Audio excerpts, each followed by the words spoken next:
Hello friends. Last video में हमने देखा था कि अपने जो एचटीएमएल है, स्टैटिक एचटीएमएल है, उसको कस्टम फील्ड के थ्रू हम कैसे डायनामिक करते हैं। और इस वीडियो में हम देखेंगे कि शॉर्ट कोड कैसे बनाते हैं, शॉर्ट कोड का क्या बेनिफिट है। ठीक है, तो चलिए देखते हैं। जैसे कि लास्ट टाइम हमने ये बैनर डायनामिक किया था कस्टम फील्ड के थ्रू, तो अब हम इसका शॉर्ट कोड बनाएंगे। शॉर्ट कोड क्यों बनाते हैं? जैसे ये हमारी एचटीएमएल है। ठीक है, ये जो हमने लास्ट टाइम बैनर, ये जो बैनर है शो हो रहा है यहाँ पे, इसकी ये एचटीएमएल है। अगर यही बैनर हमें किसी दूसरे पेज पे चाहिए तो हम क्या करेंगे, इस पूरी एचटीएमएल को कॉपी करके उस पर पेस्ट कर देंगे। ठीक है, और उसके बाद मान लीजिए हमें कहीं पे इस एचटीएमएल में कहीं एक फील्ड और ऐड करना है, तो हमें फिर वो सेम फील्ड का कोड यहाँ भी ऐड करना पड़ेगा और दूसरे पेज पे भी ऐड करना पड़ेगा। फिर जहाँ जहाँ ये बैनर हम शो करेंगे वहाँ जाके हमें वो सारा कोड चेंज करना पड़ेगा।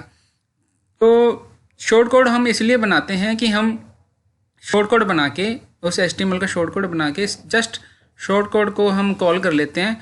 फिर हमें क्या करना होता है कि अगर हमें बैनर में कोई भी चेंज चाहिए तो हम शॉर्ट कोड के अंदर चेंज करेंगे, तो वो शॉर्ट कोड जहाँ जहाँ कॉल हो रहा होगा वहाँ ऑटोमेटिकली वो कोड अपडेट हो जाएगा।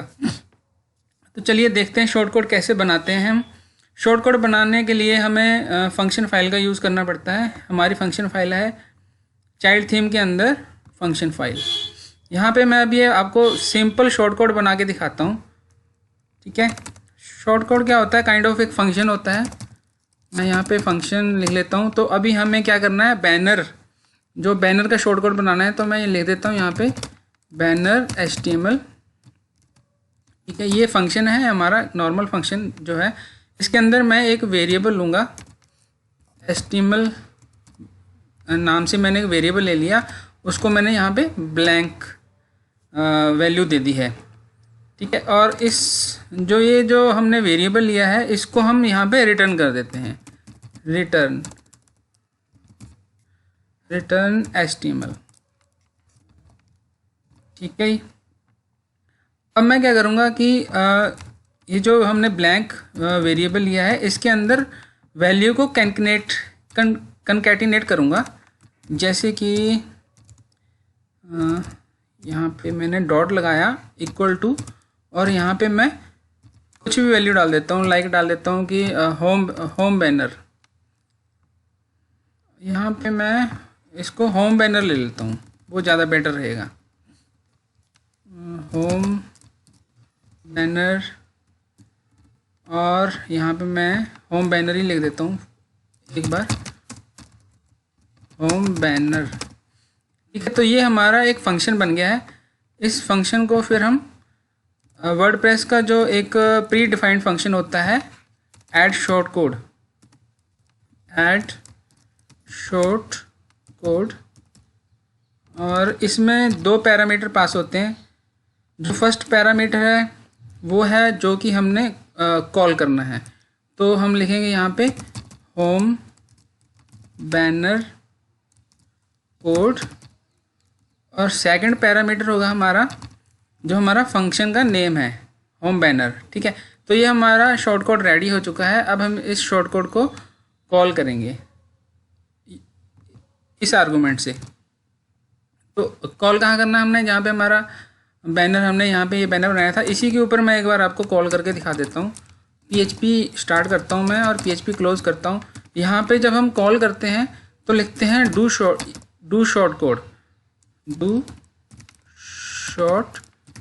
कोड, और इसके अंदर मैं ये सिक्योर ब्रेसेस के अंदर मैं इसको ऐसे पास कर दूंगा पैरामीटर को। ठीक है, बट इसको इको भी करवाना पड़ता है। यहाँ पे प्रिंट कराने के लिए हम इको का यूज़ करते हैं।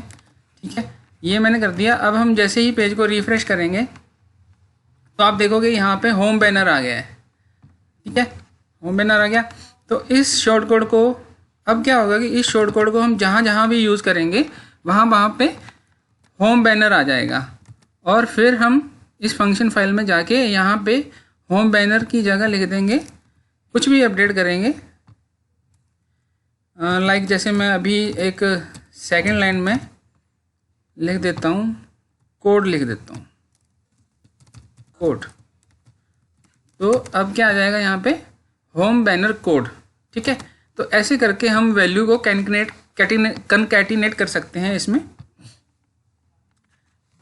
ये हमारा शॉर्टकट रेडी हो गया है। ठीक है, फंक्शन पहले हमने क्या किया, फंक्शन बनाया एक, फिर उसको जो वर्डप्रेस का प्री डिफाइंड फंक्शन है ऐड शॉर्टकट, उसमें हमने 2 पैरामीटर पास कर लिए। फर्स्ट पैरामीटर होगा जिससे हम शॉर्टकट को कॉल करेंगे, और सेकंड पैरामीटर होगा हमारा फंक्शन का नेम। यहाँ पे हमने फंक्शन यूज़ किया ऐड शॉर्टकट, और यहाँ पे हमने फंक्शन यूज़ किया है डू शॉर्टकट। ठीक है, तो ऐसे करके आप शॉर्टकट बना सकते हो।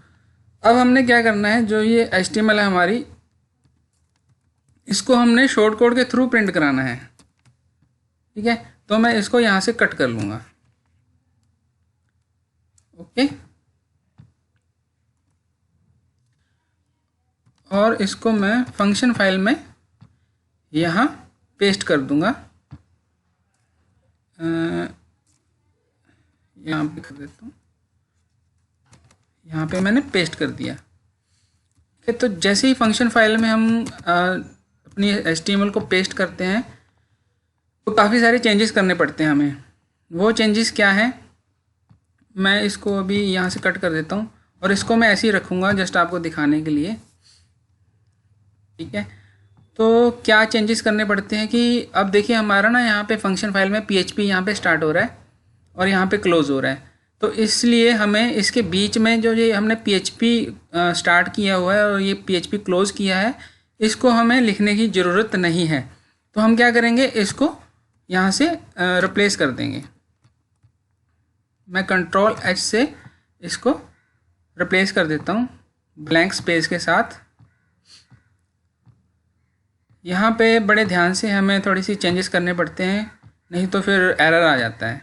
ठीक है, तो ये मैंने जो PHP स्टार्ट की थी हमने, वो मैंने रिप्लेस कर दिया। अब जो हमने PHP यहाँ पे क्लोज़ की है वो भी हमें रिप्लेस करनी पड़ेगी। तो मैंने फिर से Ctrl+H किया और यहाँ पे मैंने इसको रिप्लेस कर दिया 1 by 1, ताकि कोई मिस्टेक ना हो हमसे। ठीक है, और यहाँ पे मैंने इको लिख रखा है, तो ये ये इको लिखा है, इसको भी मुझे यहाँ से रिमूव करना पड़ेगा।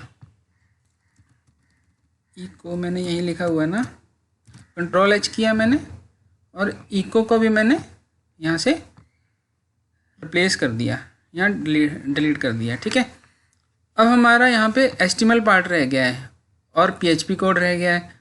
ठीक है, तो मैं क्या करूँगा, अब इसको इस HTML को कनकैटिनेट करूँगा। तो मैं क्या करूँगा, यहाँ से कॉपी करूँगा इसको और यहाँ पे पेस्ट कर दूँगा। ठीक है, तो अब ये देखिए, ये हमारा ना सिंगल कोट है। सिंगल कोट हमने इसलिए लिया है क्योंकि जो भी हमारी ये अंदर ये क्लासेस हैं ये डबल कोट्स के अंदर हैं। ठीक है, जितना भी कोड है हमारा HTML का ये डबल कोट्स के अंदर है, तो इसलिए मैंने बाहर सिंगल कोट ले लिया है। यहाँ पे ऐसे ही करते हैं हम, अगर हम बाहर सिंगल कोड लेते हैं तो अंदर डबल कोड यूज़ करते हैं, अगर हम बाहर डबल कोड यूज़ करेंगे तो अंदर सिंगल कोड यूज़ करेंगे। ठीक है, यही मतलब एक बेसिक फार्मूला होता है यूज़ करने का। तो देखिए अब हम क्या करेंगे, जितने भी हमारी HTML है उसको हम कनकैटिनेट कर लेंगे, इस वेरिएबल में डाल लेंगे। अब ये हमारी HTML यहाँ से स्टार्ट हो रही है और यहाँ पे ख़त्म हो रही है, और ये HTML हमारी यहाँ से स्टार्ट हो रही है और यहाँ पे ख़त्म हो रही है। ये HTML हमारी यहाँ स्टार्ट हो रही है, यहाँ पे ख़त्म हो रही है, और ये HTML हमारी यहाँ से स्टार्ट हो रही है और यहाँ पे ख़त्म हो रही है। ठीक है, ये PHP का वेरिएबल लिया था हमने बटन के लिए, इसको मैं HTML से बाहर निकाल देता हूँ ऐसे। ठीक है, उम्मीद है आपको समझ आ रही होगी कि मैं क्या कर रहा हूँ। जो भी मैं प्रोसेस फॉलो कर रहा हूँ, आप अगर स्टेप बाय स्टेप इसको फॉलो करोगे तो आपको भी समझ आ जाएगा। ठीक है, ओके, तो अब यहाँ पे हमारा ये HTML का कोड था, यहाँ क्लोज हो गया। फिर यहाँ पे PHP का फंक्शन था जिसको हमें HTML के अंदर नहीं रखना था, तो इसलिए हमने यहाँ पे HTML का दोबारा से वेरिएबल लिया। और इसमें हमें क्या करना पड़ेगा, ये जो ये दी फील्ड करके जो भी जो है फंक्शन है, ये PHP का फंक्शन है, इसलिए हमें यहाँ पे क्या करना पड़ेगा, इसको कंकैटिनेट करना पड़ेगा यहाँ पे ऐसे करके।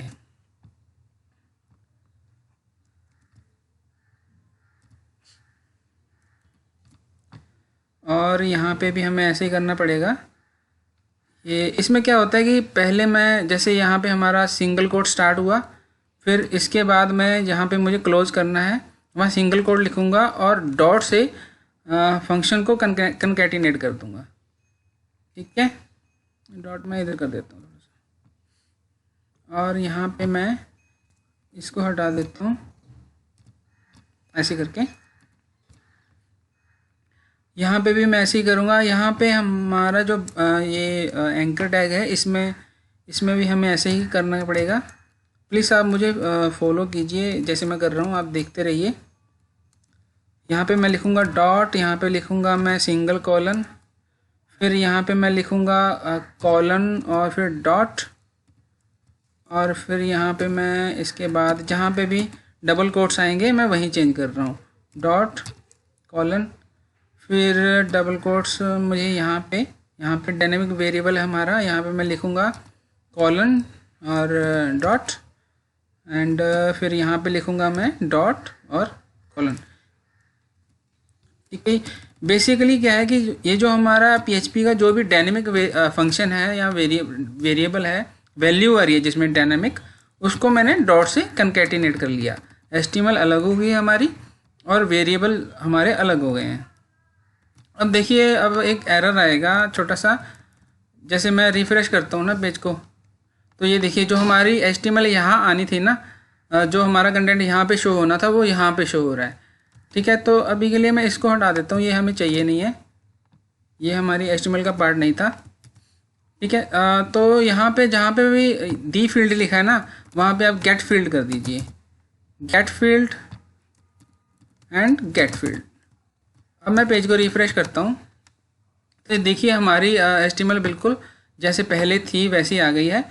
अब अगर मैं अपने HTML में जाता हूँ और इस शॉर्ट कोड को मैं दोबारा पेस्ट कर देता हूँ, यहीं पे कॉपी किया मैंने और मैंने पेस्ट कर दिया। ठीक है, अब देखिए क्या होगा, ये देखिए सेम HTML रिपीट हो गई है। ठीक है, तो ऐसे ही करके आप सेम इसको कहीं भी यूज़ कर सकते हो, शॉर्ट कोड बनाओ और उसको पूरी वेबसाइट में कहीं भी जितने मर्जी बार यूज़ कर सकते हो, और उसको आप एक जगह चेंज करोगे तो वो सारी जगह चेंज हो जाएगा।